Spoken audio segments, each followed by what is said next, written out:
Welcome दोस्तों, कैसे हैं आप लोग। देवभूमि एजुकेशन पॉइंट में आप सभी का एक बार फिर से स्वागत है साथियों। तो यहाँ पर दोस्तों 950 बीआरपी सीआरपी के पदों की तैनाती होने वाली है। तो यानी कि कुल मिला के कहने का मतलब है नई भर्तियां आने वाली है। लेकिन यहाँ पर एक चीज़ आपको जानना बहुत ज़रूरी है, ये भर्तियां जो होंगी ये आउटसोर्स के जरिए होने वाली है। पहले ये बीआरपी और सीआरपी के जो पद हुआ करते थे साथियों, इस पर जो शिक्षक होते थे, शिक्षकों की ही नियुक्ति की जाती थी, शिक्षकों को ही रखा जाता था। लेकिन अब ऐसी व्यवस्था बनाई जा रही है कि जिसके अंतर्गत जो है नए मतलब आउटसोर्स के जरिए इन पदों को भरा जाएगा।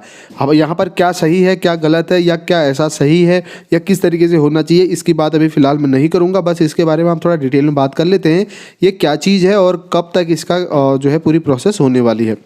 शिक्षा विभाग में बीआरपी यानी कि ब्लॉक रिसोर्स पर्सन, ठीक है, और सीआरपी यानी कि क्लस्टर रिसोर्स पर्सन के पदों पर अब शिक्षकों की तैनाती नहीं होगी। ठीक है, मैंने जैसे कि आपको बताया पहले इस पर शिक्षकों की तैनाती की जाती थी इस काम को करने के लिए। इन पदों को आउटसोर्स से भरने की तैयारी है। इसके लिए कार्मिक विभाग की हरी झंडी भी मिल चुकी है। प्रदेश में केंद्र पोषित योजना समग्र शिक्षा अभियान के तहत बीआरपी सीआरपी की तैनाती की व्यवस्था है। पूर्व में इन पदों पर शिक्षकों की नियुक्ति या तैनाती की जाती थी, लेकिन वर्ष 2018 में शासन ने इन पदों से शिक्षकों को हटा करके इसका जो कार्यदायित्व है उप शिक्षा अधिकारी और स्कूल के प्रधानाध्यापक को अतिरिक्त कार्य के रूप में दे दिया था। लेकिन इस आदेश के बाद भी कुछ जिलों में शिक्षकों से इस काम को लिया जा रहा था। शिक्षकों के अपनी मूल तैनाती छोड़कर इस काम को देखने से बच्चों की पढ़ाई में जो है व्यवधान उत्पन्न होता है। जैसे कि आपको पता ही, उनको किसी अन्य काम में लगा देंगे तो भाई जाहिर सी बात है उनका जो मेन काम है वो तो रह ही गया। तो इसमें क्या हुआ, बच्चों का नुकसान होता है। शिक्षा सचिव रविनाथ रमन के मुताबिक इन पदों पर अब शिक्षकों की तैनाती नहीं होगी। विभाग का पहले से ये मत था कि इन पदों पर कर्मचारियों की आउटसोर्सिंग से तैनाती की जाए। अब कार्मिक विभाग की भी सहमति मिल चुकी है। वित्त विभाग की ओर से कुछ आपत्ति लगाई गई है जिसका निपटारा कर लिया जाएगा। अब यहाँ पर आपको बता दूं दोस्तों, शिक्षा सचिव रविनाथ रमन ने कहा कि विभाग में पहले से शिक्षकों की कमी है। यदि इन पदों पर इनकी तैनाती की गई तो इससे दो तरफा नुकसान होगा। शिक्षकों की प्रतिनियुक्ति पर तैनाती से राज्य सरकार को जहां शिक्षकों का वेतन वहन करना होगा, वहीं इससे स्कूलों में पढ़ाई का भी नुकसान होगा। आउटसोर्स से कर्मचारियों के आने वाला खर्चा, जो कर्मचारियों पर आने वाला खर्चा है वो केंद्र सरकार वहन करेगी इस पर।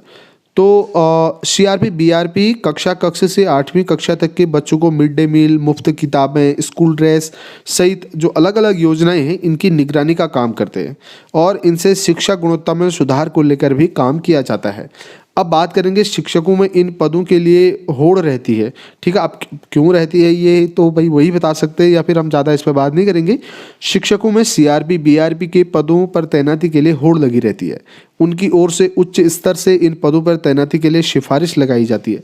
प्राथमिक और माध्यमिक के शिक्षक इन पदों पर तैनाती चाहते हैं, लेकिन अब इन पदों को जो है आउटसोर्स के जरिए भरने का काम शुरू होने वाला है। काफ़ी लंबे समय से ये जो है अटका हुआ था, पिछले 5 साल से अटका था ये मामला, लेकिन अभी जो है ये अब मामला यहाँ पर एक क्लियर होता दिखाई दे रहा है। केंद्र पोषित इस योजना में शिक्षकों की प्रतिनियुक्ति से तैनाती की जाए, फिर आउटसोर्सिंग के कर्मचारियों को रखा जाए। और विभाग पिछले 5 साल से ये तय नहीं कर पा रहा था। कुछ अधिकारियों ने भी इस मामले को उलझाया हुआ था, क्योंकि समझ सकते हैं कारण है ना। तो यही वजह है कि लंबे समय से ये पद खाली चल रहे थे, लेकिन अब ये स्थिति कार्मिक विभाग ने इसकी मंजूरी दे दी है। अब ये स्थिति साफ होने वाली है। तो यहाँ पर 950 बीआरपी और सीआरपी के पदों पर भर्तियां होंगी जो आउटसोर्सिंग के जरिए भरी जाएंगी। इसकी क्या एलिजिबिलिटी रहेगी और क्या प्रोसेस रहेगी, ये सारी चीज़ें अभी जो है आपको बाद में बता दी जाएगी। दोस्तों आगे मिलते हैं नेक्स्ट वीडियो में। कोई भी सूचना आती है तो आप तक जरूर पहुँचाएंगे। धन्यवाद हमारे साथ बने रहने के लिए।